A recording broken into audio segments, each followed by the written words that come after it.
Simulacro. En esa magia estaba cuando lo borró la descarga. Borges, La espera. Durante el suave atardecer de un sábado de abril de un año que no importa y en una cárcel cualquiera, se produjo un incidente cuyo destino era el olvido. Tanto que los responsables de aclararlo jamás lograron cumplir su misión y esto no importó demasiado a nadie. Un fatigado, rutinario o formal conato de protesta más que de rebelión en un grupo de presos asqueados por la comida del día, una reacción desproporcionada de guardias nerviosos e igualmente cansados que tal vez habían comido lo mismo, un tumulto resultante que después de su tímido apogeo se fue apagando tan pobremente como había comenzado, y el penado 01789, un hombre alto y reseco, tuvo, primero ante sus ojos y luego ante sus pasos, el camino hacia el exterior de los muros y las rejas, hacia la realización de su sueño recurrente hasta la indiferencia. Una indiferencia mortal que lo había ganado, o que él había ganado, y que mostraba toda su fuerza en esos primeros tramos incrédulos de la fuga, bajo un cielo gris que lo hacía sentirse aún en prisión, colaborando con indiferencia para que todo aquello pareciese uno de esos tontos ejercicios que los presos eran obligados a realizar sin mayores explicaciones. Sí, había logrado cicatrizar cuidadosa y, creía, definitivamente una herida por la cual brotaba al principio la maldecida esperanza, pero cuando la noche era ya una realidad, lejos de los muros y las rejas y cerca de las luces de la ciudad, que desde su ventana habían sido un solo esplendor idolatrado, aquella otra realidad, que hasta hace poco era el sueño recurrente hasta la indiferencia, se le presentó también con toda su fuerza, una fuerza que resultó suficiente para hacer saltar los puntos de la herida olvidada y reabrirla, para que brotara una felicidad inexpresable e insoportable con la forma de la antigua esperanza. Era una alegría pura y absoluta, como un dolor, algo que llenaba su espíritu y su cuerpo, algo que solo deben sentir los presos que se escapan, o, según un patéticamente irónico Dostoyevsky, los epilépticos antes de un ataque. Fue tal la conciencia de ese contento que literalmente lo derribó, no el cansancio, la felicidad lo forzó a echarse de espaldas en el pasto aún tibio, en medio de su fuga quizás ya descubierta, con los ojos fijos en estrellas increíbles que no se apagaban mientras los dejaba cerrarse. No soñó con la cárcel. Todo era distinto afuera y al mismo tiempo todo era igual, sin que el penado alto pudiera explicárselo satisfactoriamente y sin que se esforzase mucho por hacerlo, por hacer algo más que disfrutar cada nueva y a la vez vieja percepción. Igual y distinto, desde el omnipresente sol hasta el sabor metálico de una gaseosa que consiguió en una aislada estación de servicio. También le pareció irónico cambiar sus ropas delatoras con las de un mendigo, y no solo irónico, sino también asombroso el estar conversando tan fluidamente con el encargado de la estación. Algo inusual en su usual osquedad, aunque no fuese más que un intercambio de lugares comunes y recordables, y esto era lo asombroso de nombres, cosa que pudo recordar con claridad poco después, viéndose y oyéndose subrayar enfáticamente cada sílaba del suyo, el verdadero, el suprimido y humillado por 5 números que lo habían definido durante tanto tiempo. Juan Deloche,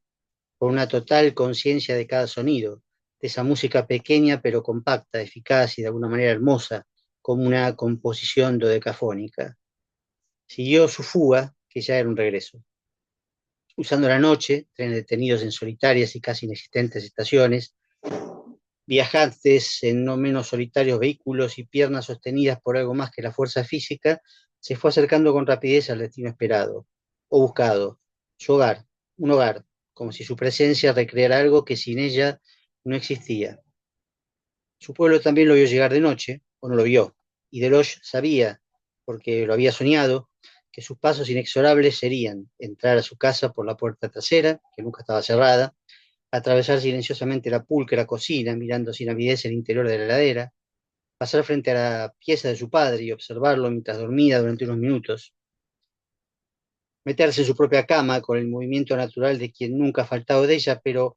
al apoyar la cabeza en la mullida almohada conteniendo la emoción hasta las lágrimas, diluidas al fin en el placer sensual de abandonarse. Juan. Al despertar, su padre lo miraba sin sorpresa, como si él, Deloche, simplemente hubiera llenado un vacío diario ante sus ojos, un vacío que tarde o temprano se llenaría, como si todas las mañanas él, su padre, se rindiese a esa ceremonia, recurrente hasta la indiferencia, de sentarse frente a una cama desocupada. Papá, respondió, y las explicaciones sobrantes, no pedidas, vinieron después de un sereno abrazo, no la verdad inútil, sino palabras equivalentes que cumplieron la misma misión con mayor éxito, instalándose inadvertidamente en el lugar de una realidad de todas formas secundaria. Todo está igual, agregó Deloche más tarde. Igual, confirmó su padre. Ese mismo día empezó a trabajar. El almacén vendió más que nunca, es cierto, pero también es cierto que más gente acudió a ver a Juan que a comprar. Ante su embarazo y el orgullo de su padre, que repetía volvió el socio, como si esas fueran las únicas palabras que podían atravesar la barrera de su emoción. No debió responder tantas preguntas como esperaba, fue más que nada un soportar miradas diversas, alguna que otra felicitación y poco más, en una suerte de elipsis más supersticiosa que compasiva ante su reciente desgracia, por parte de un pueblo que deglutía cada novedad, cada pequeño pico en el diagrama de su monotonía, pero que al mismo tiempo prefería hablar de la muerte sin nombrar.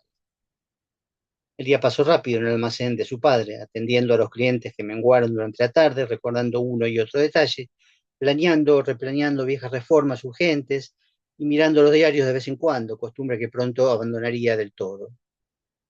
Y aunque no había estado muy decidido, cuando cayó el sol se vio preparándose para salir con Marta, preguntándole al espejo cómo me queda el traje, lo que significaba qué resultado dará en el espíritu de Marta la superposición de mi imagen actual con el recuerdo malo o bueno que ella tenga de mí. No pudo, o quizás no quiso buscar la respuesta en la mirada de esa muchacha de pueblo que había sido su novia oficial y continuó siéndolo esa misma noche. Lo esperaba, sí. Hubo un ligero asombro que él no pudo dejar de notar, después de besarla, cuidadosamente, como siempre, sin un ápice de ansiedad que quizás ella había esperado, temiéndola o deseándola. Me largaron por buena conducta, repitió Juan, por milésima vez, agregando, te extrañé. Entonces Marta sonrió ampliamente, sin reservas, y Juan nunca pudo saber si había comprendido, con esa milenariamente inalterable cualidad intuitiva de las mujeres que él intentaba encerrar entre paréntesis ese reciente periodo de su vida durante el cual no se habían visto ni siquiera una vez por expresos deseos suyos y que ella, por la misma razón quizás, no había discutido. Yo también te extrañé. Sí, parecía comprender todo, o lo principal del todo, y en ese entendimiento entre dos personas aparentemente tan lejanas, novios de pueblo que nunca hablaban de amor, había más que la simple resignación, la simple aceptación de pequeñas pero rigurosas condiciones a cambio de no estar solos, de envejecer juntos. Había algo más. Ella no sabía qué y él quería olvidarlo. Así como hubo una primera vez para todo de su regreso, la hubo para el tradicional encuentro con la barra de café después del laburo y antes de Marta, y para el picado a muerte de los sábados a la mañana, antes de una siesta que a su vez precedía al cine ritual a la noche, tan ritual como la raviolada del domingo en casa de ella o el asado en la de él. Pero todo formaba parte de ese regreso que intentaba negarse a sí mismo, no de la realización de sueños, antojos o añoranzas tenaces, de las horas sombrías, sino de un plan cuidadoso seguido como un torrente sigue su curso hasta la desembocadura o la caída, naturalmente. Si había deseado comer helado de guindas o ponerse una corbata con dibujitos chinos, evitó sin remordimientos esas pequeñas pero fundamentales satisfacciones, como hubiera querido evitar hacer el amor con Marta, que era lo que más había deseado durante horas, días, años. Llegaron a eso sin saber cómo, porque era parte del programa sabatino, el viejo se demoraba en el club a propósito, o porque su plan o su inconsciente o ambos tenían alguna fisura irremediable, prefería creerlo primero. Así también se encontró hablando de casamiento con Marta, claro que más bien era ella la que hablaba, o al menos la que había sacado el tema, dando hábilmente la impresión de que había sido él, con esa tuya femenina un poco antipática, por peligrosa, por desarmante, pero tan ancestral como la comprensión, y lo había hecho todo con más insistencia que nunca, llamativamente, así que Deloche ya estaba examinándola con cuidado para saber si esa comprensión tenía un límite que Marta deseara forzar, a pesar de las consecuencias, o por ellas mismas. O sea que debía buscar una excusa, como un soltero reacio a dejar de serlo, siendo todo lo contrario, hasta el punto de tener que imponer a su espíritu la imposibilidad de llevar a cabo la encubierta proposición de Marta.